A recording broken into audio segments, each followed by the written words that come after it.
to tie today, I believe it's called a black teal, and it's tied in what's called the Clyde style. And I've got a size 14 fulling mill black nickel TroutFly hook here in my vise. And I actually had to do a little bit of research here. A couple of things. First of all, there are just a couple of techniques here that are going to be usable in whatever kind of fly you're tying. That's what I really liked about this pattern. I watched Davey McPhail tie this one. It's not an overly complicated fly, but like I said, it's a soft hackle fly, so there's some, showing you how to attach and tie in your soft hackle, and a kind of an innovative way to put a wing on the fly as well. In terms of the Clyde style, I'm geographically challenged, so I did a little bit of research to find out what does that really mean, and I'm sure I'm going to butcher it completely. But from what I can understand at this point, is the Clyde is a river that runs through Glasgow, Scotland, just a wee ways. Upstream, it becomes a lot more narrow. It's obviously really large as it runs through Glasgow in Scotland. And from what I can tell, in terms of the style itself, is that it's a very, very sparse pattern. So there's not a lot of bulk to it. There's not even a lot to it. So less is more, from what I can tell in terms of this pattern. But let's go ahead and let's give this a shot, and hopefully I didn't offend an entire nation there. But I did look and see that, and it looks beautiful. Someday I'm going to be up there, give that a shot up on the Clyde River in Scotland. So we're just going to go ahead and start with attaching our thread here. And I'm just going to use a black nano, 18-aught nano silk here. And I'm going to go just about to the hook point and not much further than that. Again, this is really sparse. So from here I'm going to tie in a piece of silver wire here, and it's a brassy size silver wire. We'll just catch it in here kind of right where we are right now, and I'll just tie up a little bit, and then I can actually just use my fingers and pull this backwards. This is going to save your scissors. I'll cut wire with scissors sometimes, but I have a specific set that I use for cutting wire, because your more expensive fine tip scissors, cutting wire is just going to thrash them completely. But by putting your wire on this way, you don't have to cut it. I've just drawn it straight back. You'll see after we get it wound on, the ribbing wrapped up, that I don't need my scissors there either. But I mean, really, find yourself a pair of scissors to use to cut wire, or cut really deep. So for example, I've got a pair of scissors here. These happen to be Loon. I've got several different kinds. So if I were using these to cut wire, which I do from time to time, I'm going to go way deep into the jaws, like clear up here, because then it's at least only ruining right up here on your scissors and not the fine points. More information than you ever needed to know, but maybe it'll save you some heartache and money on down the road. So we're going to just go ahead and move our thread up here towards the front, and that's about all that we're going to do here. We're going to take our silver wire, and we're going to do one full thread wrap of the wire around the shank of the hook, and then we're going to take a few evenly spaced wraps moving up the hook shank here.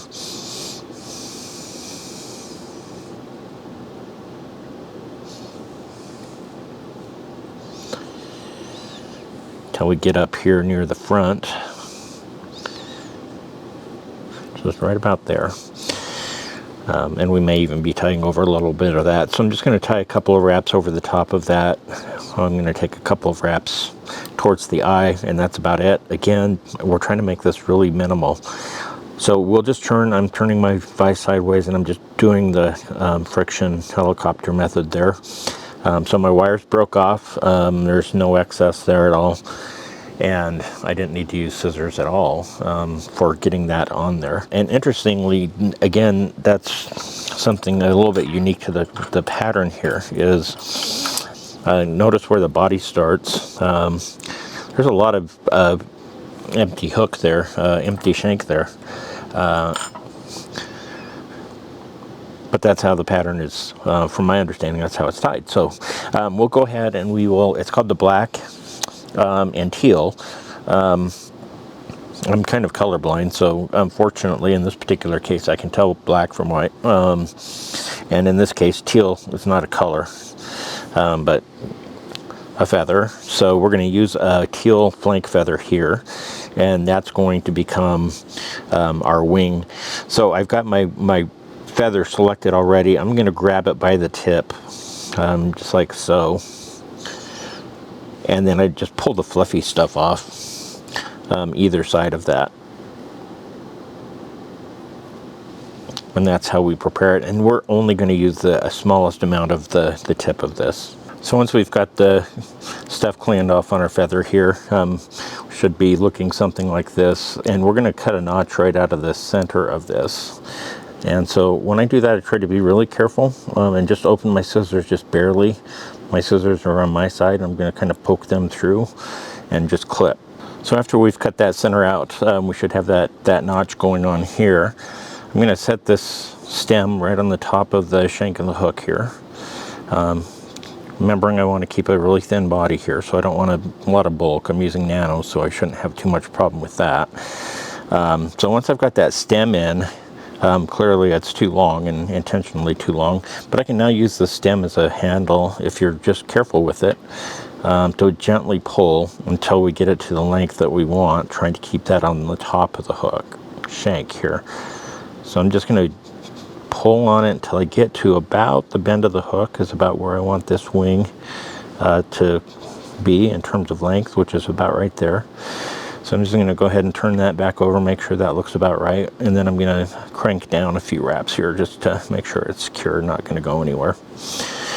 And then I'll just come on in with my scissors here and we can cut out the balance of that teal flank feather here. Okay, we're sitting pretty good. The last thing we're going to do is we're going to tie in our hackle, and this is again a soft hackle fly. I'm using a hand's neck here. Just a dark color. It's kind of a barred brown, black. You can go pure black on this as well. But what we'll try to do here as we work on getting this prepared is I've got my hackle pliers here. Trying to do all of this in a way that it's in front of the camera, which is kind of challenging sometimes. But I'm going to try to grab that right by the tip. Just like that. So the bottom of the feather is down here. I've got the tip of it grasped in my hackle pliers. Now I'm going to just take my fingers. I'm going to get them a little bit wet. And I'm going to stroke downwards. Hopefully in a way that you're able to see that a little bit. And what you'll see with that being wet is it starts to pull those fibers down. And then what I have in the hackle plier is what we're going to tie into. So I'm going to release my hackle plier for just a moment because I'm going to come right back to him in a second. But you can see we've got this nice tip, and that's what we're going to tie into. And so I'm going to cut so we just have just the smallest little triangle of material there, just about like that. So the wetter you can kind of make that, the better. It just will help most of those other fibers stay back where we want them. So we've got our hackle tied in. I actually just threw in a half hitch so I could throw my thread here on a bobbin cradle so I can use my rotary here.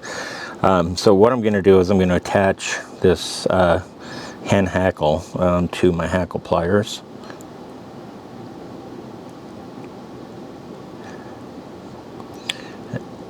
And then I'm going to kind of hold it straight up.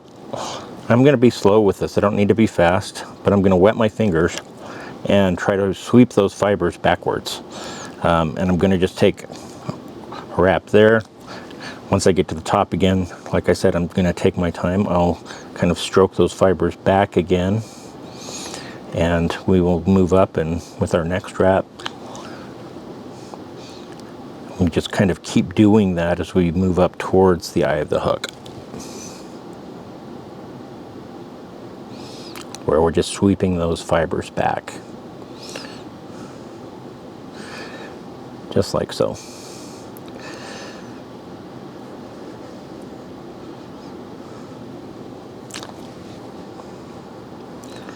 And now that I'm pretty close to the front, I'm just going to go ahead and let my bobbin off the cradle there. And we're going to go ahead and secure this hackle in place. So I really want to just catch the stem of this if at all possible. And so I'm going to kind of wiggle my thread a little bit back and forth while I kind of lean that hackle a little bit towards the eye of the hook, so I can kind of get in there nice and tight to where the stem is. So after I've got a couple of those turns in, like that, I'll just now pull the hackle back towards the bend of the hook.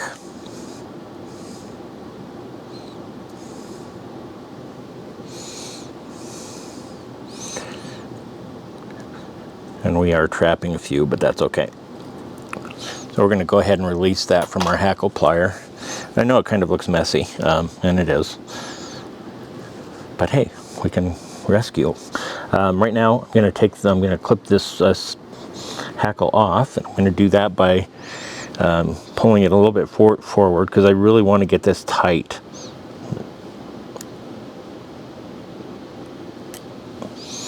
So there's my excess that is now gone, and we're left with this. And why I said we can clean it up is because now what we'll do is we'll just take our fingers and we'll pull all of this back, and we'll take some thread wraps back. Not too many, but just a few. Just like so.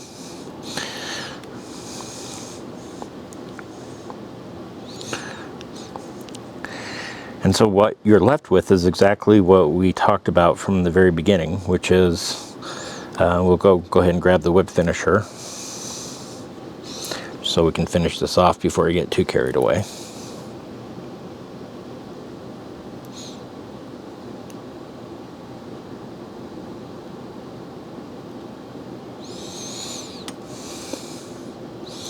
Okay, got that done. Let's grab our scissors and sneak in and clip off the excess thread here.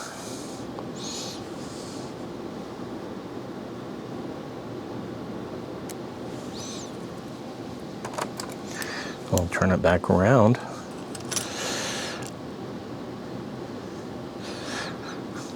So there you have it. I like the pattern. I'm going to try it here.